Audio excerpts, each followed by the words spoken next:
Hello, hello, hello. You're tuning into another episode of The Wonder King Show. Today's first topic. Oh! I'm warming up my hand for you, Nick. Right? I'm letting you know that's how this episode's starting out. So, the fixation with Lamar Jackson and these media heads has to be studied one day from a psychological standpoint.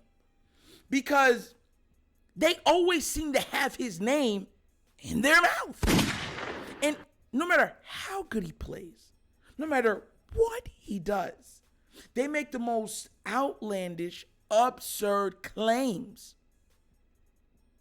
that I've ever seen. And they're doing nothing to curb it. You would have thought after the MVP season, it would have curbed. No. They keep raising the bar. So what I'm going to do is, I'm going to play you a snippet of Nick Wright, because this guy really does irk me. I mean, he irks me. He's been irking me. Forget the LeBron takes and him trying to diminish Michael Jordan's legacy to try to uplift LeBron. This man is a Mahomes, eater. Oh my God, he loves Mahomes. And beyond just liking and defending Mahomes, stuff like that, it goes to a level of, I don't even want to talk on it because I know where it goes to, but I know it would touch on some lines. So what I'm going to do is I'm going to play the clip, and then we're going to break it down, all right? So without further ado, let's see the foolishness that this man is propagating towards the media, or towards us. You and I are the only people saying this. People thought I was out of my mind. I said that Caleb is one of the 5 most valuable quarterbacks alive right now. Every NFL player and college player were available.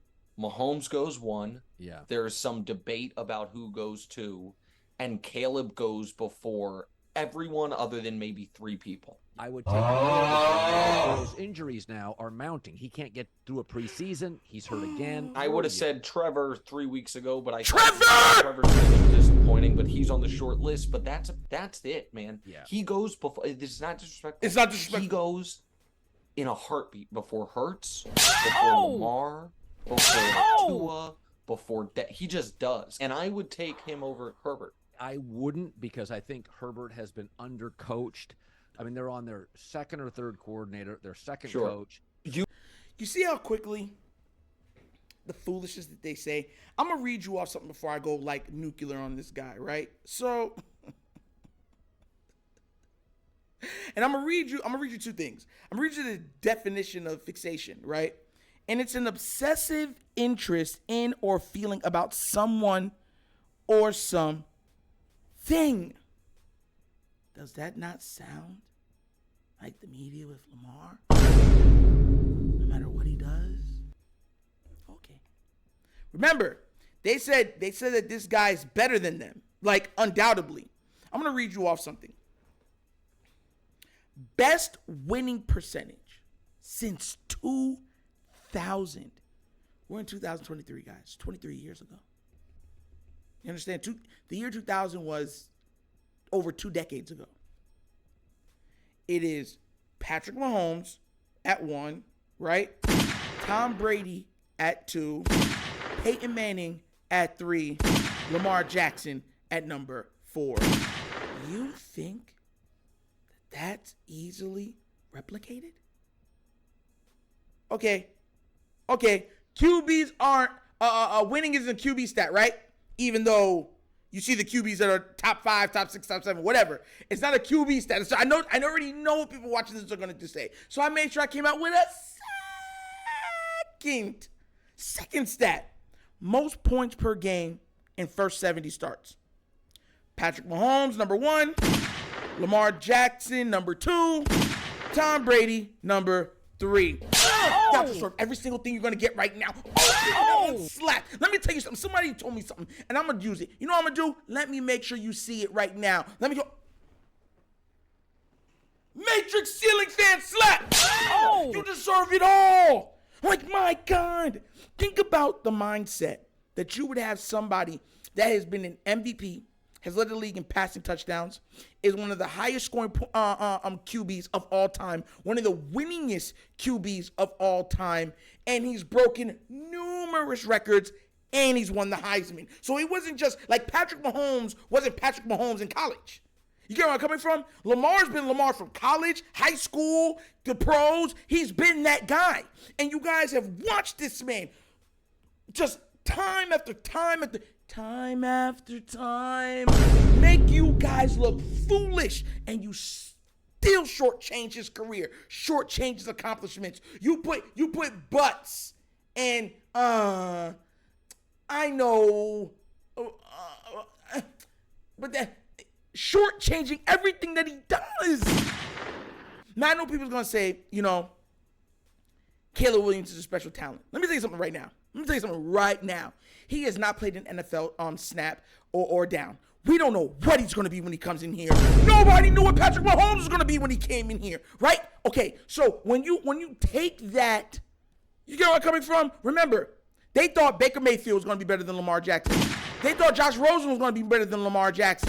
So you don't know what you're going to get. Do you have any idea how hard the process is to taking and seeing quarterbacks in college and translating it to the pros? We've seen so many great, talented. They're like, this is going to be one of the greatest guys we ever seen, blah, blah. Fall at the wayside. And I'm going to say this. You're picking Trevor Lawrence over Lamar Jackson? Oh! Make sure let me look. This is sickening. Absolutely sickening. And out of everybody that I've named, this is another thing that you don't, because I know how people are going to try to nitpick at this. So I'm going to make sure I take away all the parts that you nitpick. Out of all the quarterbacks that I've read off right now, Lamar's dealt with the most. He's dealt with the most injuries. He's dealt with the least talent. On both sides of the ball, defense and offense. Name me another quarterback that has this much injuries in their career. Not for him, but his teammates. And still keeps on winning. We already seen what Lamar looks like when his whole team's healthy. He went 14-2. He led the league in passing touchdowns. You understand where I'm coming from? And that was with Willie Snead and a one-legged Marquise Brown and Seth Roberts. That's who he did it with. When his team, and remember, Hollywood still had one leg that year, but overall the team was healthy. That's what Lamar Jackson does. He's dealt with the most injury-riddled team easily in the entire NFL, and it's not even close. They're down 11 starters right now. There's no running backs. All three of their starting running backs are out. 2 of their top 5 wide receivers out. Oh, I'm sorry. 3 of their top 5 wide receivers are out.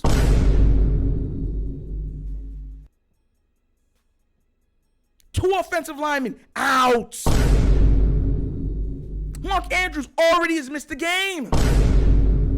And you look at him and still say, well, Lamar, you still got to go win. This is why I'm so against, because they never do content when they say QB is not winning is not a QB stat. You're full of crap.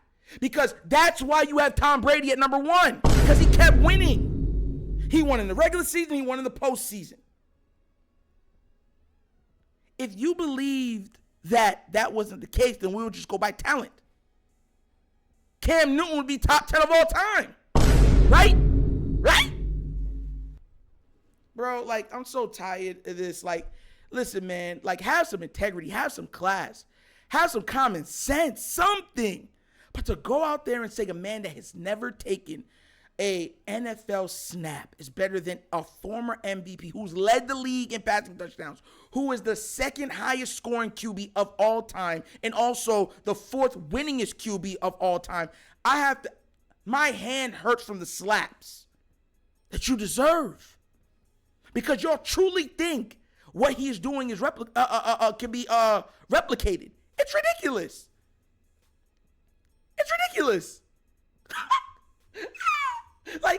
Common sense would tell you that it's not. What he's doing has been historical, and he's doing it with less. He's doing it regardless of bad defensive play, regardless of bad O-line play, regardless of... Do you know what they say when Patrick Mahomes starts losing? Right? Oh, well, they need your run game. That's Lamar Jackson. It's Lamar Jackson. He's their entire run game. And he has to be the passer. And he doesn't have the O-line that Patrick has. Or the creative-minded coach that Patrick has. Or the greatest tight end that Patrick has. And he's still right behind him in both those categories. Like, what? I already see these. That's why I don't want to hear nothing when it comes to Justin Herbert and these guys that get every pass in the world. You know, it's like put all certain quarterbacks. He's better. I'm taking them over Jalen. I'm taking them over Lamar. I'm taking them over Dak. What? He hasn't played it down. He could come in there and look like crap. Be an interception, turnover prone player. Then what are you going to say? Oh, well, you know, from based on what he was doing in college. Quarterback has been one of the hardest things to evaluate in NFL history. Where was Tom Brady taken in the draft? Do you know how many top 3 hits have not hit? Top number 1s haven't hit. The percentages of being the number 1 taken quarterback and you being good or great based on you being bad is terrible. It's like 5-1. It's like 5-1. That's the number 1 pick. Number 2 pick. Heck, I'll even give you number 3 pick. Think about where Russell Wilson was taken. Aaron Rodgers. Lamar Jackson. This is not an easy process. It's never been an easy process. So for you to think that this young man, as talented as he might be, is just, oh yeah, he's the guy. You never thought that with Patrick when he was coming out. You never did. So honestly, your evaluation of these players aren't like top tier or great. He's playing good. He's playing extremely cerebral football in college. But we don't know if that could translate. And on top of it, we don't know if he's going to be injury riddled. Look what happened to Andrew Luck. Wasn't lucky at the end of his career, right? What was it, for 5 years? But what do you guys think? Do you think I'm tripping?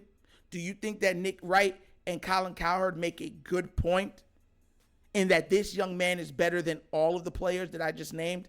Let me know down in the comment section, please, because I think it's absolutely foolery. And I think that it's a disrespect to the people that have made the jump from college to the pros and had historical success. But maybe I'm the crazy one, all right? Maybe I am. It is what it is. And that's an episode of The Wunderkind Show! Thank you for watching. You know how we get down. We have fun and we laugh, but everything we talk about rooted in what? Facts and truth. Please do remember, like, subscribe, hit that notification bell, leave a comment. You know I love the comments. And if you have not done so already, check out The Wunderkind Show's Patreon. Yes, 3 tiers of content goodness ready for your consumption. So give it a look. Let me know what you think. And if you want to help out the channel, donate, stuff like that, help out with equipment, bottom of the screen, QR codes to a Cash App. Cash App is located in the description of every video that we do, and the name of it is The Wunderkind Show. But once again, this is The Wunderkind Show. This show is Nitro signing off, and as always, you know my slogan.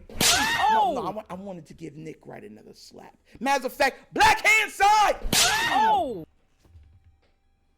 Deserves every one of them. Once again, this is The Wunderkind Show. This show is Nitro signing off, and as always, you know my slogan. Peace. And I am out of here. You're